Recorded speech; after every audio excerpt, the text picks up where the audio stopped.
우리 지역의 시사 이슈를 쉽게 풀어 이야기하는 시간, 시사토크 아나운서 서주영입니다.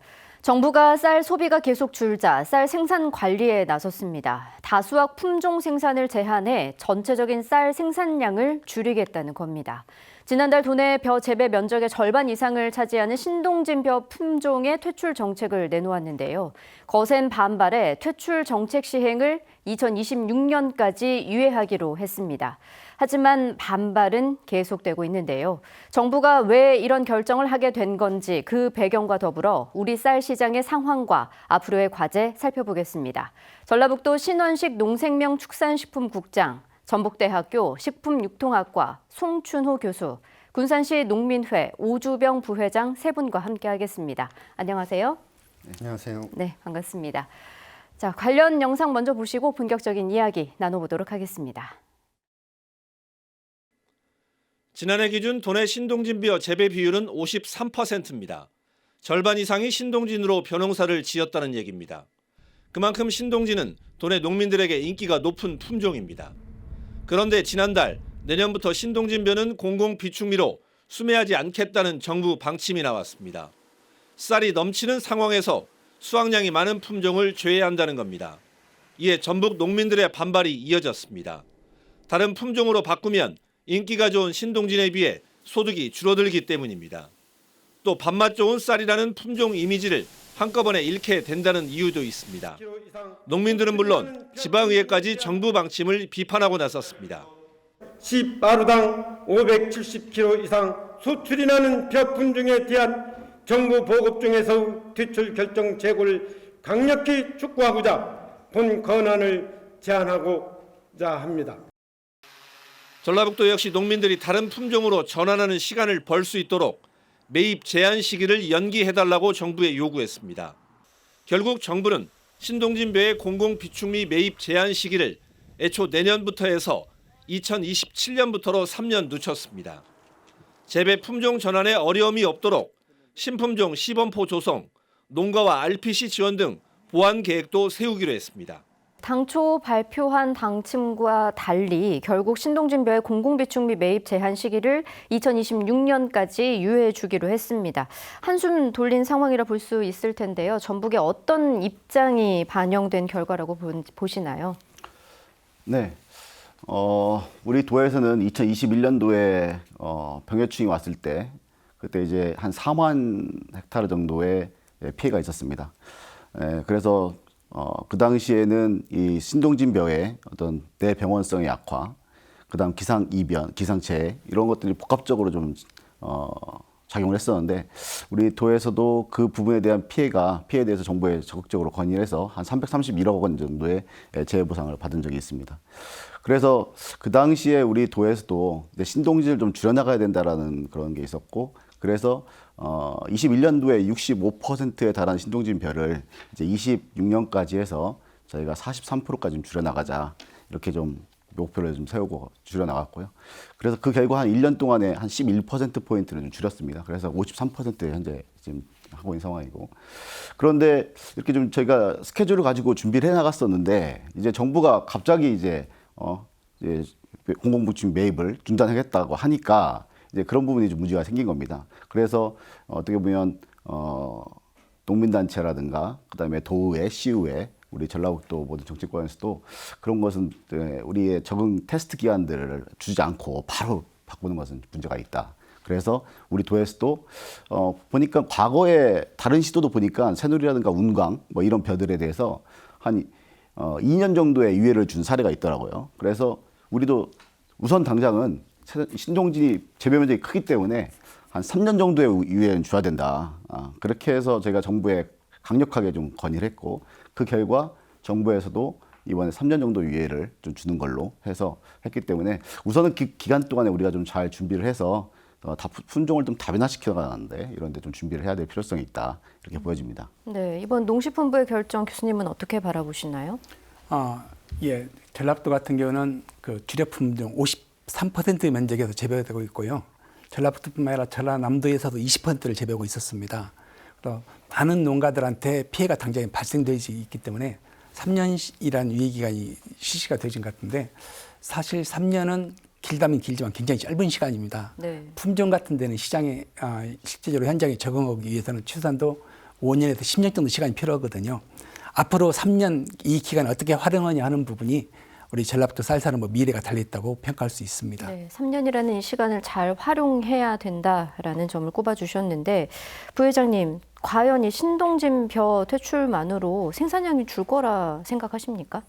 국민들은 이번 그 소출량이 많아서 퇴출시킨다는 거에 상당히 당황하고 황당해하고 있는 입장입니다. 사실 전라북도에서는 신동진이라는 품종이 타 품종에 비해서 40kg 조곡 한 가마당 2,000원에서 4,000원을 더 받고 있습니다. 그래서 이제 더 선호하는 것이고 소득의 보탬이 되기 때문에 그러면 나머지 품종을 재배하는 사람들은 왜 그것을 재배하느냐? 가격은 낮음에도 불구하고 실상 현장에서는 다른 품종이 수확량이 더 많아서 그것을 서로 동치시킨다라고 보고 있거든요. 그래서 신동진보다 다른 품종이 오히려 생산량이 더 많은데도 불구하고 현장에서 느끼기엔 생산이 많아서 신동진 퇴출시킨다. 농민들은 도저히 이해할 수가 없다라고 말씀을 드리겠습니다. 우선 뭐 방송에서 여러 번 나오기도 했지만 신동진벼가 10아르당 576kg가 생산된다고 하는데 이것은 2005년도 기준으로 비료량을 11kg 시비한 결과로 나온 데이터입니다.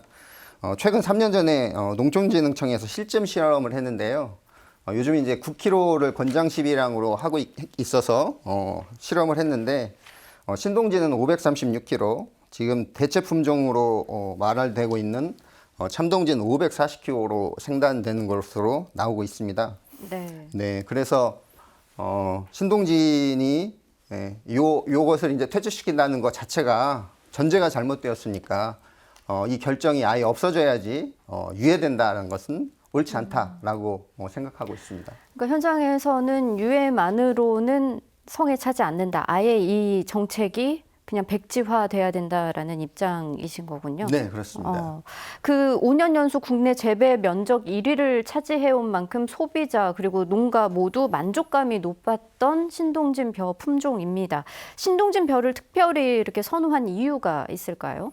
네, 방금 말씀드렸다시피 우선 신동진은 다른 품종에 비해서 40kg 한 가마당 2,000원에서 4,000원을 더 받습니다. 전라북도 전체로 하면 대략 165억에서 330억 규모이고요. 농가 입장에서는 포기할 수 없는 소득 규모입니다. 게다가 이 품종이 전북에서 재배된 지가 20년이 넘었기 때문에 농민들이 해당 품종에 대한 모든 특성들을 다 꿰고 있습니다. 이 시점에서 바꾼다? 그건 상당한 거부감을 가질 수밖에 없다고 말씀드리겠습니다. 그 다음에 이제 유통하는 RPC 입장을 말씀드리자면 RPC는 재현율, 쌀로 만들어지는 것을 따지는데요. 신동진이 다른 품종에 비해서 재현율이 높습니다. 또 보관, 다른 품종은 이제 여름을 날 때 상당히 품위가 떨어지는데 신동진은 지금 그 품위가 다른 품종에 덜 하기 때문에 오래 보관할 수 있다는 장점이 있어서 유통하는 RPC가 또 선호하고요. 그 다음에 소비자들은 역시 밥맛을 높게 치고 있습니다.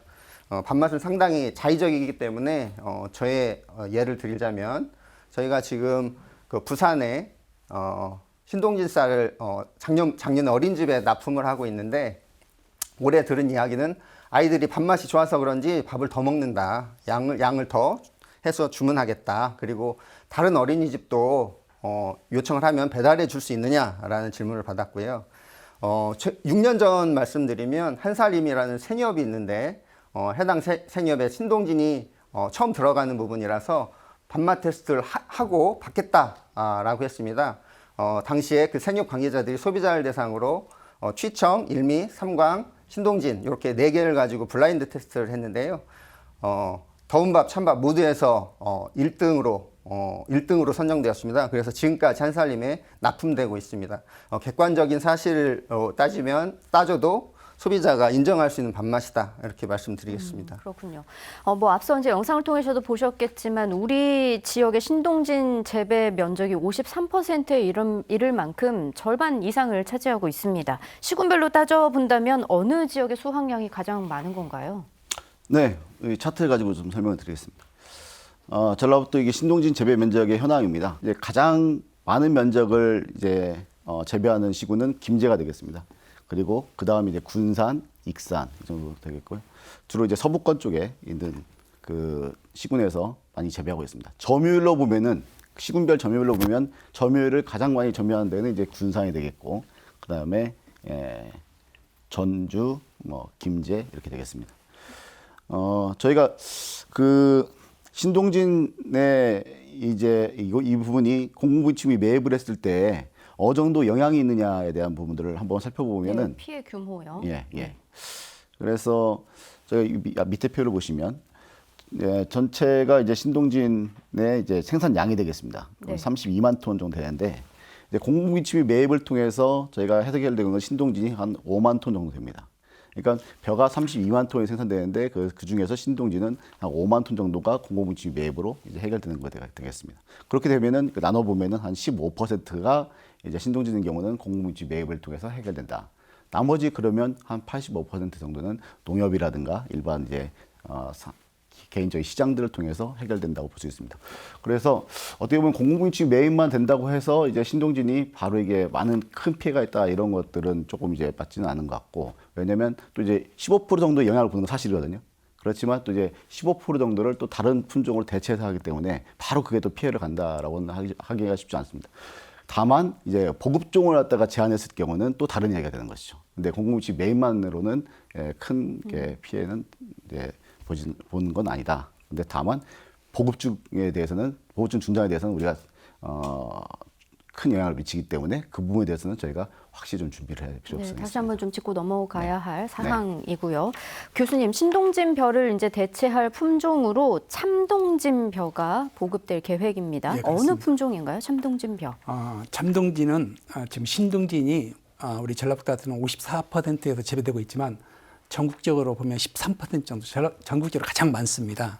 그런데 신동진이 여러 장점이 있음에도 불구하고 가장 큰 약점은 병해충이 약하다는 그런 부분입니다. 이 부분을 개선시키기 위해서 개발되어진 것이 참동진이고요. 유전적 그 조형을 보면 96.3%가 유사합니다. 거의 같은 쌀이다 볼 수가 있거든요. 특히 신동진은 다른 쌀에 비해서 약 1.3배 정도 쌀알이 크다는 것이 가장 큰 장점이고, 이게 어떻게 보면 차별화시키는데 굉장히 좋은 요소였는데, 신동진도 그런 참동진도 똑같은 성질을 가지고 있습니다. 그럼에도 불구하고 도복이라든가 그다음에 등숫기에 요즘에 고온 다습한 날씨가 지속되고 있는데요. 그때 수발화 현상 부분은 아직 해결되지 못한 약점도 가지고 있습니다. 그런데 문제는 재배 방법 같은 큰 차이가 없는데 시장에서의 반응이 없습니다. 아직요. 근데 신동진은 그동안 한 20년 동안 재배되면서 전라북도에서 생산자 RBC 행정이 일치가 돼가지고 이 고품질쌀로 해야 소비자들에게 인식이 되어져 있거든요. 근데 참동진에 대해서는 아직 시장의 평가가 명확히 나와있지 않은 부분이 가장 큰 문제라고 볼 수가 있습니다. 네, 참 얼핏 보기에도 이름도 이제 신동진, 참동진이니까 좀 비슷하기도 하고, 말씀하신 것처럼 유전적 유사성이 96.3%면 굉장히 뭐 맛이나 품질이라든지 비슷하지 않을까 이런 생각이 들거든요. 하지만 농민들은 신동진에 비해서 생산량이나 뭐 상품성에 있어서 좀 기대에 미치지 못할 것 같다라는 그런 우려의 목소리도 있는데, 대체 품종으로 이렇게 참동진을 적극적으로 권장하는 이유가 있을까요? 일단은 재배 방법이 차이가 없다는 부분을 내세우고 있고요. 특히 참동진을 시범 재배한 것이 2021년도입니다. 우리 전라북도에 평야지대 됐는데요. 공교롭게 그 해에 우리 신동진에 대해서 전체 재배 면적의 약 43%의 병해충이 발생됐습니다.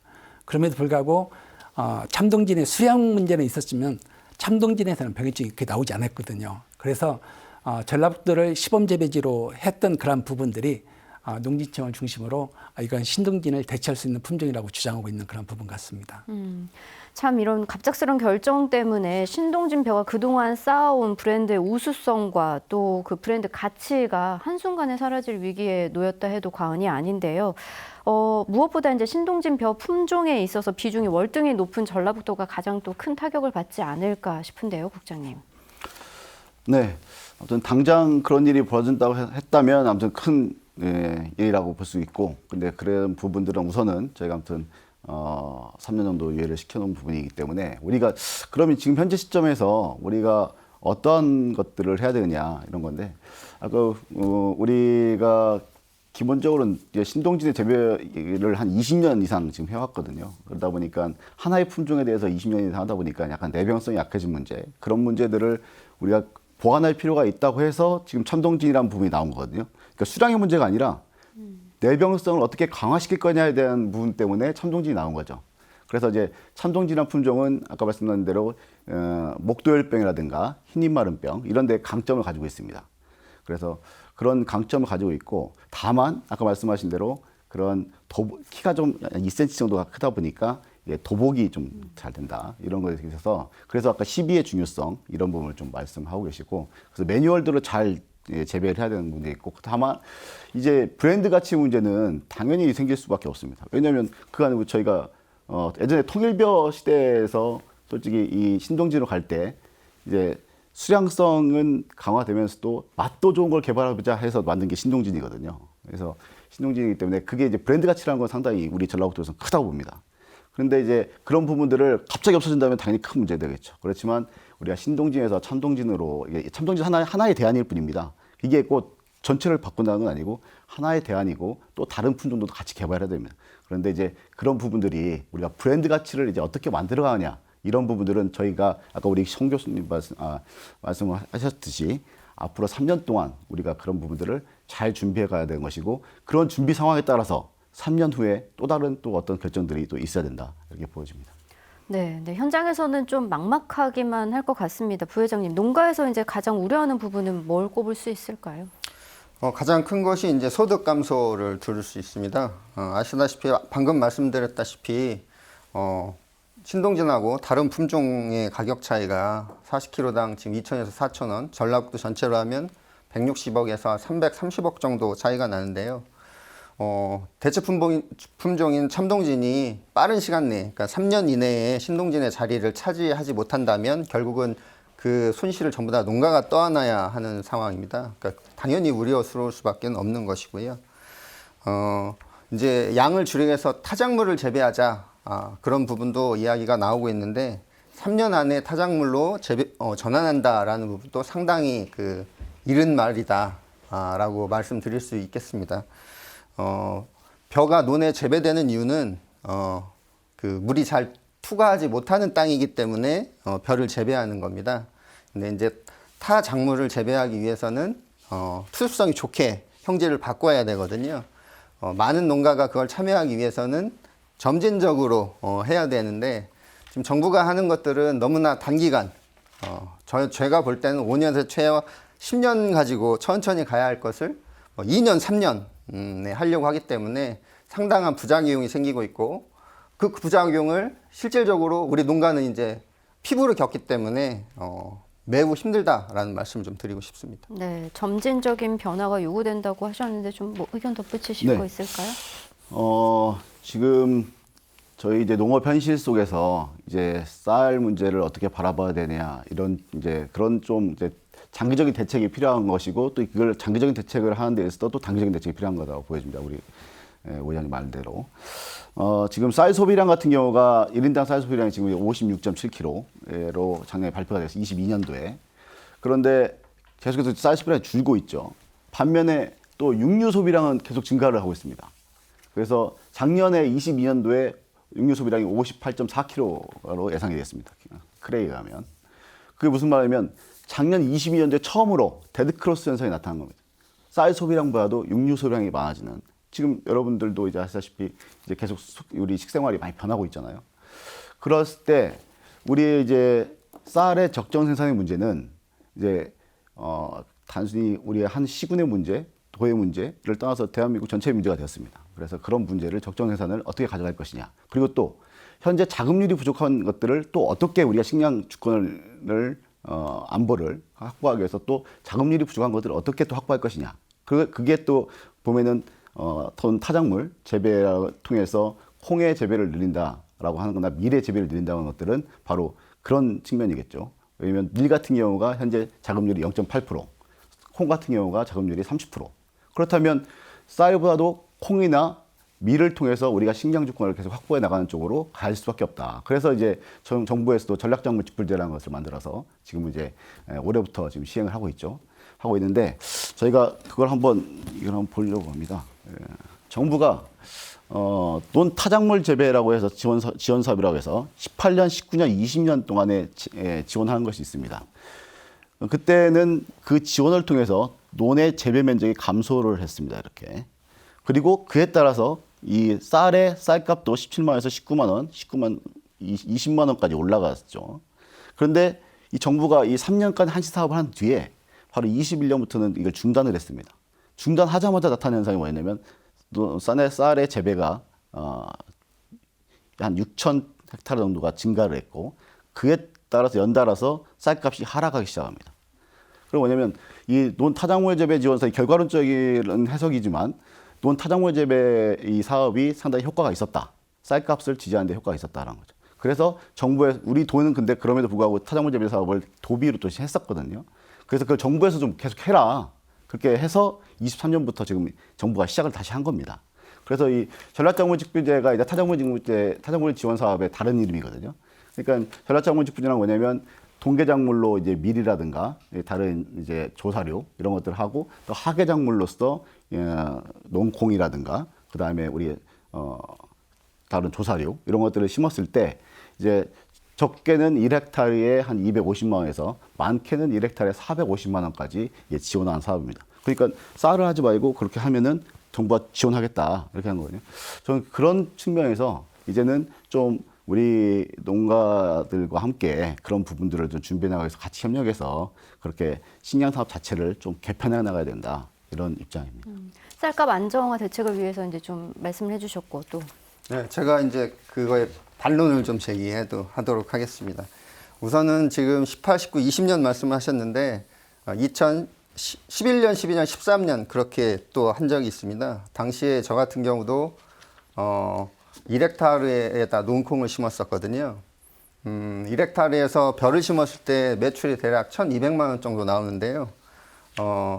저는 이제 농콩을 심고 그해 2해 동안 매출 300만 원밖에 얻지 못했습니다. 그러니까 이제 배수 문제가 논에 있는 배수 문제가 해결되지 않음으로 인해서 이제 여름에 장마 기간에 거의 큰 피해를 봐가지고 논 뭐 임대료는 고사하고 이제 작업비도 못 건지는 상황이었거든요.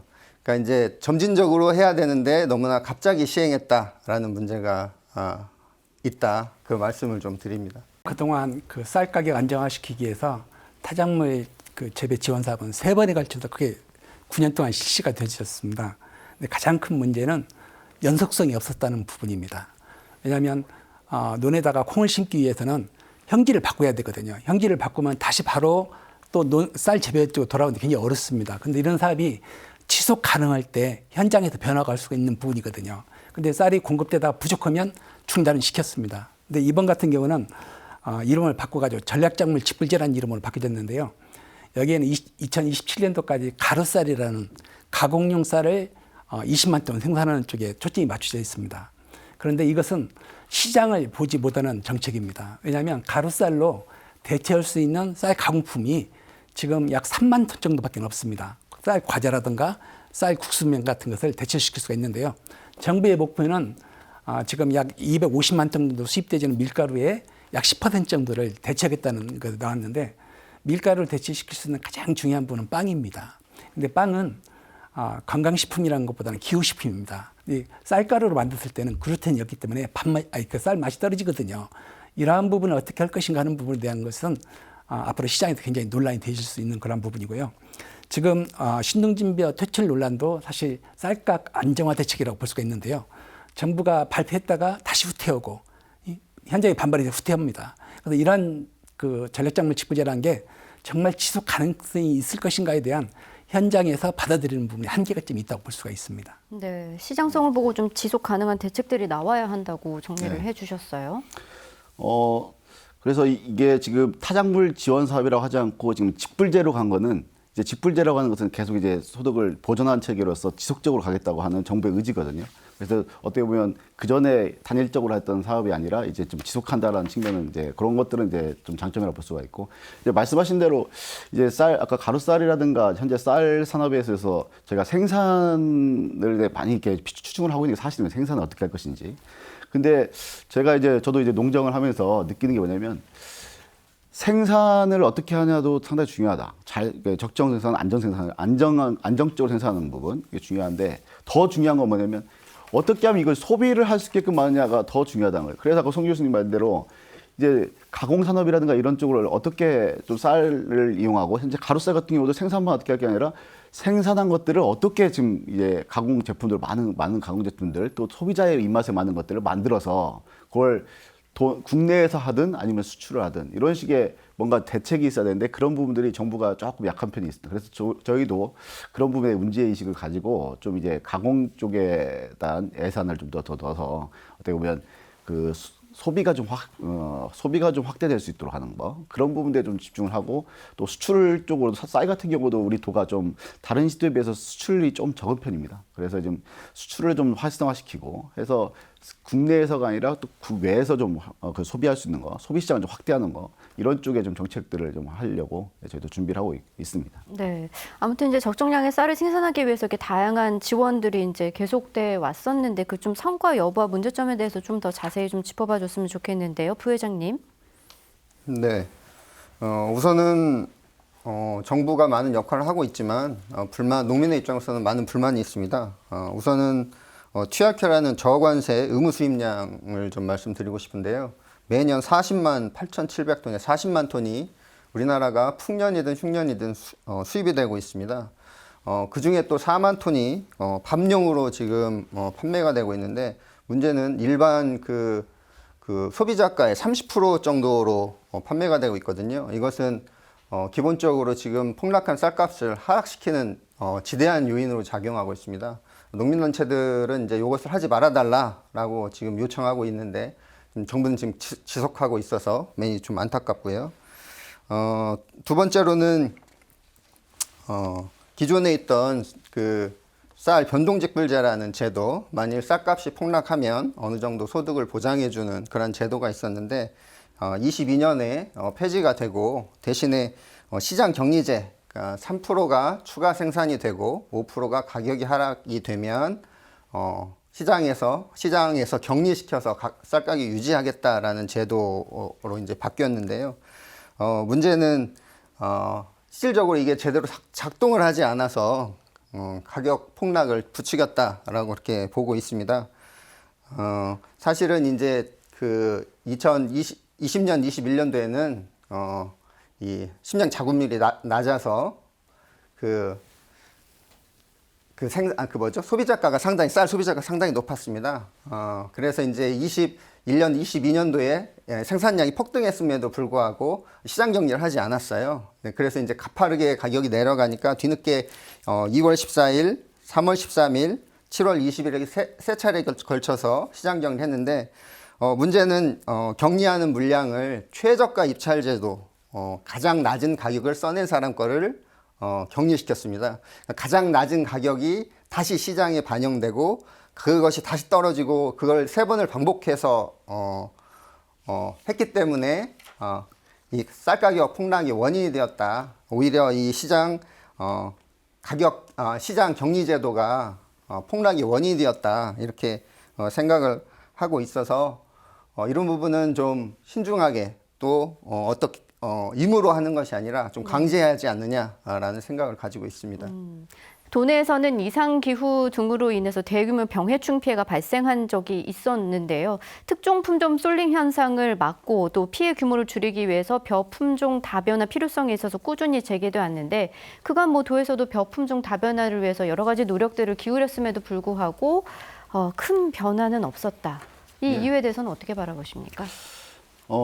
말씀하신 대로 이제 21년도에 4만 헥타르에 달하는 이런 신동진 벼에서의 병해충 그런 것 때문에 이제 품종 다변화가 필요하다는 부분이 거기서 이제 문제가 나왔고 그래서 아무튼 그거에 대한 일련의 과정 속에 지금 현재 이게 있는 겁니다. 그러니까 저희는 이게 뭐 다품종이다 이러는 것보다도 아까 말씀드린 대로 이게 병해충 문제에 대한 것들 때문에 하나의 품종에서 좀 다수의 품종으로 좀 바꿔나가는 거 이런 게 좀 정책적으로 필요하다. 그래서 그거의 하나가 참동진이었고 참동진 같은 경우도 이제 지역 적응 시험 해가지고 품종 등록한 다음에 한 3년 정도의 기간을 거쳐서 지금 이제 내년에 이제 보급이 되는 겁니다. 이제 아직 정식 보급이 안 됐죠. 그래서 현재 뭐 3,500톤 정도, 3,500헥타르 정도 지금 현재 재배되고 있는 거는 보급되기 이전에 그냥 자율적으로 지금 이제 하고 재배가 되고 있는 거라고 보시면 되겠습니다.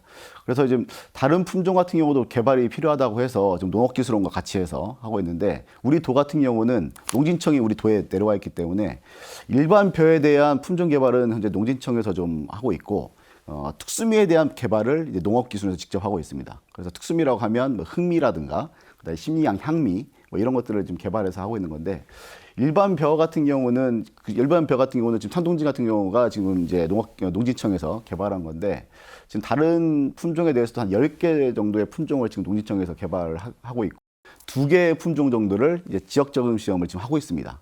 그래서 지역 적응 시험이 끝나면 품종 등록이 되고, 그 뒤에 한 3년 정도의 원원종, 원종 거쳐서 최종포까지 해서 한 3년 정도 거쳐서 이제 보급이 되는. 그래서 저희가 지금 일반 벼는 참동진 포함해서 한 3개 정도 뭐 이렇게 해서 저희가 27년 정도는 보급할 수 있을 것이다, 이렇게 보고 있습니다. 네, 교수님은 좀 다품종 변화 없었던 이유에 대해서 어떻게 바라보십니까? 예, 그렇습니다.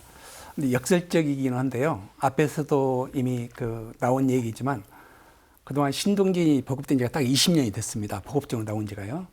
그래서 생산자, RPC, 행정 모두가 너무나 열심히 노력을 했습니다. 그래서 전북 쌀이면 신동진이라는 쌀을 이크로가 됐거든요. 그래서 대량 소비자한테도 전북 쌀을 달라는 것보다는 신동진 쌀을 달라는 그만큼 시장이 만들어져 있습니다. 근데 이 부분의 메리트 부분이 가장 끊기 어려운 부분이고요. 그다음에 생산자 입장에서는 예를 지금 우리 생산자들이 신동진이 그게 다수화 품종이 아니다고 하지만 하여튼 다수화 품종인 것만은 사실인 것 같습니다. 그 다수화 품종이면서도 시장의 평가가 좋기 때문에 실제적으로 그 신동진 쌀 농사를 지면 다른 품종에 비해서 소득이 높습니다. 이 판매도 잘 되고 소득도 높은 이 부분 때문에 어떻게 보면 품종 다배라는 것을 받아들이기가 굉장히 어려운 것도 현실인 것 같습니다. 네. 아무튼 뭐 기본 정책은 바뀌지 않겠습니다만, 이제 3년이라는 유예 기간이 주어진 만큼 농민들도 이제 현장에서 이제 대책 방안을 마련해야 될 텐데, 어떤 방향으로 좀 흘러가기를 바라십니까? 우선은 26년이라는 제한을 걸어놨는데 그것이 없었으면 하는 바람입니다. 사실은 그 병해충 피해를 사실 신동진이 봤기 때문에 농민들 입장에서도 일부를 좀 바꿔야 되겠다라는 생각은 계속 해오고 있었거든요. 그런데 이제 이렇게 갑작스럽게 제한을 두고 할 줄은 몰랐다는 것입니다. 결국은 생산자는 이제 소비자가 찾는 한에는 계속 재배하기 마련이니까요. 자연스럽게 갈 수 있도록 열어주었으면 좋겠다라는 좀 말씀을 좀 드리고 싶습니다. 저도 사실은 이제 참동진 재배에서 시범포가 운영된다고 해서 종자를 이제 구하기 위해서 노력도 하고 했거든요. 저뿐만이 아니라 주변의 농가들이 자연스럽게 나도 한번 심어봐야지 해서 40kg면은 1200평 핫필지를 할 수 있는 양이거든요. 그렇게들 이제 많이들 구해보려고 해서 시도를 해봤습니다.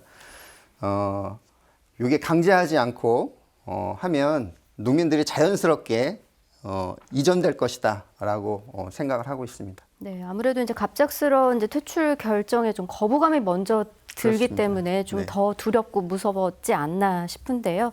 좀 전진적인 방향을 원하는 만큼 체계적으로 잡아야겠다라는 생각이 드는데요.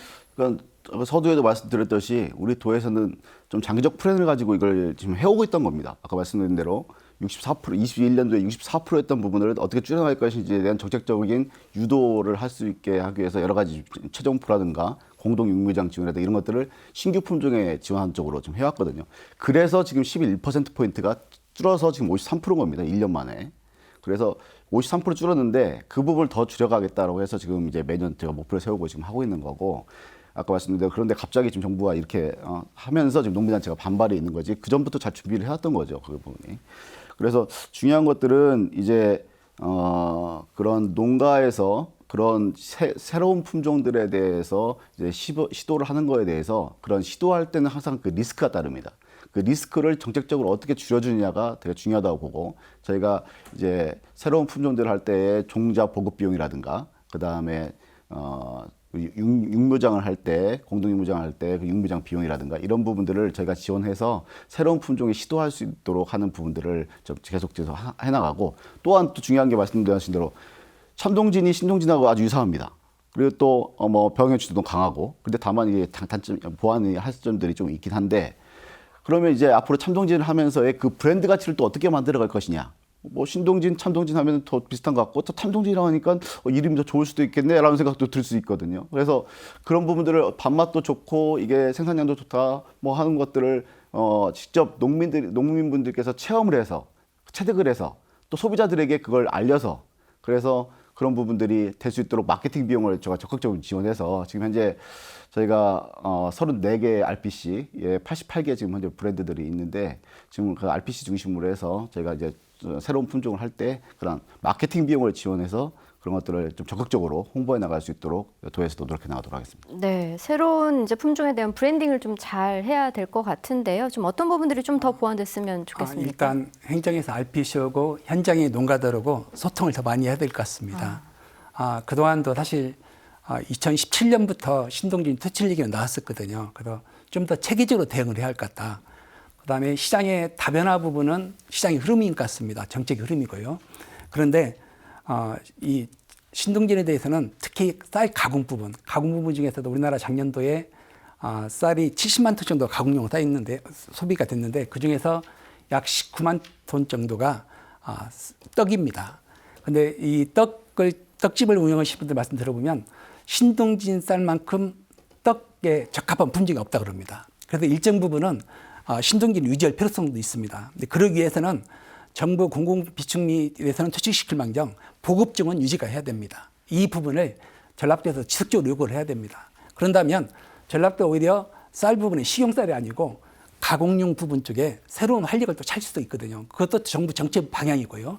이러한 부분의 투트랙의 노력이 다변화 부분하고 신동진 부분은 식용이 아닌 다른 부분 쪽으로도 좀 개발하면서, 그다음에 우리 생산자들한테는 충분히 적응할 수 있는 시간 부분을 더 벌어줘야 될 그런 정책적 필요가 있다고 판단이 되어집니다.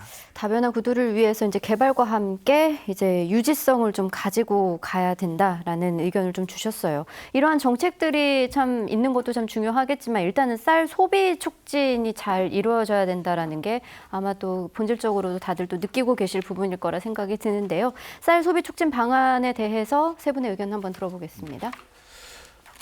요즘에 그 식생활 문화가 너무 많이 바뀌고 있습니다. 그래서 당장 이제 지금 우리 애들 같은 경우도 이제 밥을 잘 아침에 안 먹으려고 하고 빵을 먹으려고 하거든요. 그래서 제가 아무튼 그래도 농생명 축산식품국장인데 우리 애들이 빵을 먹으면 안 되잖아요. 밀가루 빵을. 그래서 제가 군산에서 이제 우리 가루쌀로 만든 빵들을 좀 사왔습니다. 사와가지고 애들한테 한번 먹으라 했는데 잘 먹어요. 그러니까 이제는 그런 식감을 빵의 기존 밀가루의 식감 정도로 구현할 수 있는 빵들을 만들고, 빵마다 우리 송 교수님도 빵뿐만 다른 것도 많이 만들어야 한다고 했는데, 우선은 제가 이제 빵을 예로 들어서 설명을 드리면, 그런 것처럼 이제 새로운 그 식품을 되게 뭐랄까 잘 구현할 수 있는 식품들을 소비자 입맛에 잘 구현할 수 있는 식품들을 많이 만들어야 됩니다. 그래서 실제 식생활 교육을 시켜야 됩니다. 저희는 식생활 교육에 대해서는 좀 강구하는 경향이 있습니다. 그러니까 어릴 때부터 이런 먹는 거, 우리 지역에서 난 것들을 먹는 거의 소중함, 그런 것들을 애들이 직접 경험해 볼 수 있도록 하는 거, 이런 식생활 교육에 대한 것들을 좀 많이 확대를 하고, 그게 곧 쌀 소비를 촉진을 시키는 아주 지름길이라고 봅니다. 그래서 그런 부분을 저희가 좀 확대할 것이고요. 그래서 아까 말씀드린 대로 또 플러스에서 쌀 가공 산업을 활성화하기 위한 새로운 사업들을 저희들이 이제 1년에 20억씩 이렇게 지원한 사업도 있고 한데, 그렇게 아이디어를 가지고 오시면 저희가 그런 부분들을 제품화할 수 있도록 지원해 주는 부분, 이런 것들을 좀 적극적으로 활용해서 쌀 가공 산업과 그다음 마케팅 이런 쪽으로 좀 적극 좀 지원해 나갈 계획입니다. 네. 그동안 쌀 소비 촉진 정책은 지속적으로 추진되어 왔습니다. 그런데 여기 예산이 뒷받침되지 않은 그냥 캠페인식 정책이었거든요. 그래서 반드시 충분한 예산이 확보해야 된다고 생각이 들어집니다. 최근 아침밥을 거르는 학생들이 많은데요. 가장 큰 요인 중에 하나가 밥을 먹는 것이 좀 귀찮은 부분이 있고요. 시간이 없는 부분이 있습니다. 그래서 등교하면서도 학교 가서도 쌀로 만든 간편식 같은 걸 제공해 준다면 학교 도착한 상태에도 가볍게 먹을 수가 있거든요. 그다음에 지금 전국에 대학이 330개가 있는데요. 그중에서 28개 대학에서 1,000원 아침밥을 제공하고 있습니다. 이걸 실시하고 있는 대학들의 반응은 너무나 폭발적인 건데 농식품부에서 예산을 더 이상 늘려주지 않습니다. 이 부분 예산을 늘려준다면 대학생들한테도 아침밥을 제공할 수가 있고 이런 젊었을 때 아침밥을 먹어야 나이 먹어서 쌀 소비가 정착이 될 거고요. 그다음에 지금 먹거리 그 정책을 하면서 모든 시군이 푸드 지원센터가 있거든요.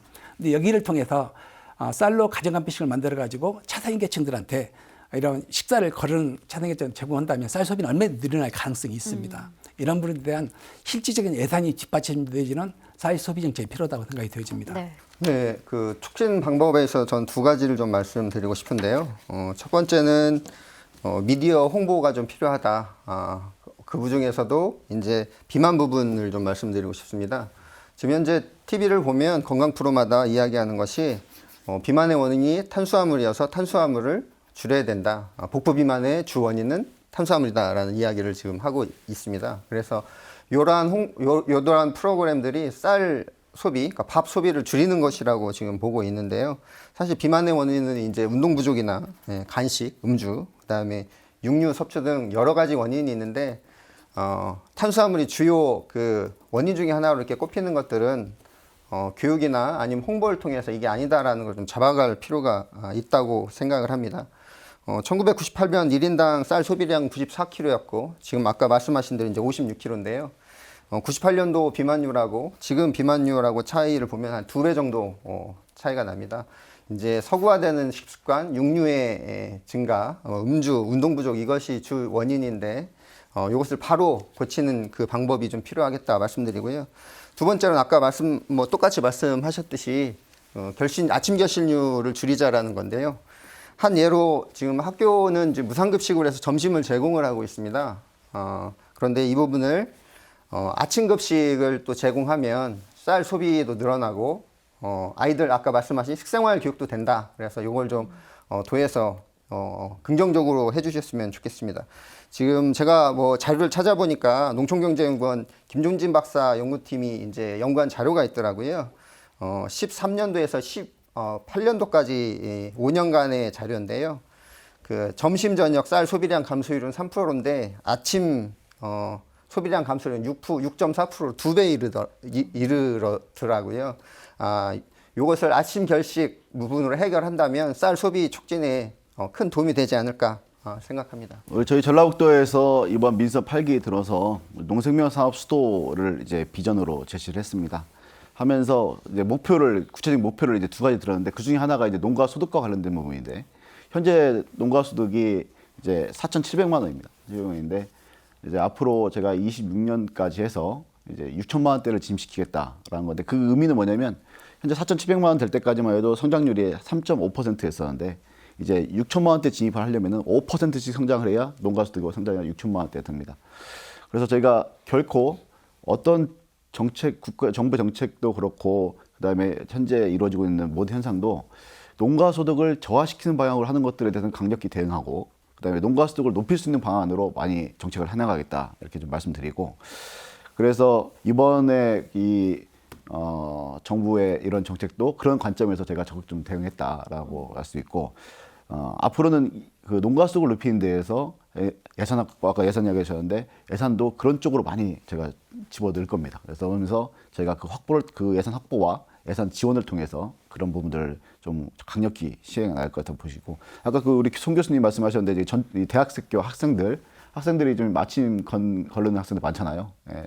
저희 직장인들도 많이 걸렀는데 대학생도 많이 걸리고 있습니다. 그래서 전주대학교에서 좀 천원의 밥상 그걸 캠페인을 했었는데 지금 시행하고 있고 근데 그 아까 말씀하신 대로 좀 적습니다. 그래서 제가 지금 그 대학 연합하고 같이 좀 고민을 하고 있습니다. 그래서 우리 도에서 일부 하고 그다음에 대학에서 같이 해서 그다음에 노식분부하고 그렇게 해서 천원의 밥상을 좀 우리 도내에 좀 확대하자 이런 쪽에서 아침 걸르는 대학생들이 좀 없도록 하게 하는 부분을 지금 제가 계획하고 있다는 말씀드리고 네. 그러면 이제 마지막으로 두 분의 이제 발언으로 정리를 해볼까 합니다. 먼저 교수님. 농식품부의 그 대학생들의 그 1,000원의 아침밥의 부분은 정말 적은 예산으로 큰 효과를 가져올 수가 있습니다. 근데 우리 전라북도면 농생명 수도를 기체를 내고 있는데요. 장기적으로 봤을 때는 쌀 재배 면적을 유지하면서 쌀 생산을 줄이는 방향 중에 하나가 친환경 농업으로 전환입니다. 그래서 전라북도면 친환경 농업 메카 여기에다가 4차 산업을 선도하는 그 에그테크 스타트업의 메카라는 두 가지 부분을 접목시켰을 때 농가 소득 향상도 가져올 수 있는 방법이 아닌가 싶습니다. 저는 이제 헌법 124조 사항을 좀 한번 읽어드리고 싶습니다. 내용 읽어드리겠습니다. 국가는 농수산물의 수급균형과 유통구조 개선에 노력하여 가족 안정을 도모하며 농어민의 이익을 보호해야 한다. 네, 이렇게 되어 있습니다. 사실 국가가 수급균형, 유통구조 개선 이것은 꼭 해야 된다고 생각하고요. 그거의 한 방향으로 우선 이제 양곡관리법 개정안이 빨리 통과되기를 기대합니다. 현재는 초과 생산량 3%, 가격 하락 5% 하락 시에 매입할 수 있다. 이제 의무조항이 아니라 의무조항이다 보니까 실질적으로 큰 도움이 되지 못했다. 그래서 이것을 해야 한다로 의무조항으로 좀 바꿔줬으면 하고요.